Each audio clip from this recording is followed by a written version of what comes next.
बिस्मिल्लाहिर्रहमानिर्रहीम। नाज़रीन अस्सलाम वालेकुम। आप देख रहे हैं CNN top news. CNN top news में IMF बिजली की कीमत में कमी के लिए रजाबांद हुकूमत से तजावीज़ मांग ली।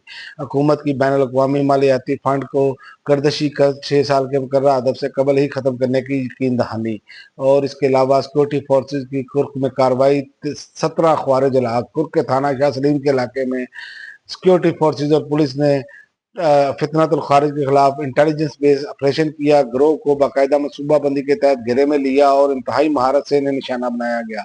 7 से 10 ख्वारिज शदीद जख्मी होने की इतला है। और इसके अलावा भारत दुनिया भर में दहशतगर्दों की सरपरस्ती और मजालिम को छुपा नहीं सकता। पाकिस्तान भारत का मुनाफिकाना चेहरा या हो चुका है। आलमी बरादरी पाकिस्तान की कुर्बानियों का एतराफ़ करती है। कौंसलर साइमा सलीम का करारा जवाब। और पंजौर में मुसाफिर बस और ईरानी तेल से भरी गाड़ी में तसादम, 8 अफराद झुलस कर जा भाग, 3 जख्मी। बलोचिस्तान के जिला पंजौर में सी बैक रोड पर कौमी शाहराह पर एक मुसाफिर बस और ईरानी तेल से भरी गाड़ियों के दरमियान खतरनाक तसादम के सबब दोनों गाड़ियों में आग भड़क उठी, जिसमें 8 अफराद झुलस कर जा बहक हो गए।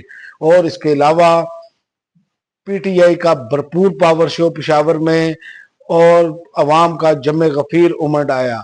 वहाँ पर जो क़यादत है उनसे अवाम बार बार लाएहम अमल मांगती रही कि इमरान खान की रिहाई का लाए अमल दिया जाए।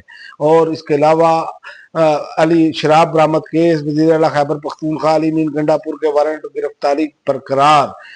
अदालत ने शराब और असला बरामदगी केस में वज़ीर आला अली मीन गंडापुर के वारंट गिरफ्तारी बरकरार रखे। District and session court Islamabad में वज़ीर आला खैबर पख्तूनख्वा अली मीन गंडापुर के खिलाफ शराब और असला बरामदगी केस की समाअत हुई। और इसके अलावा आदम स्वाति पर हसास इदारों के खिलाफ मुतनाज़ा ट्वीट केस में फर्द जुर्म आयद।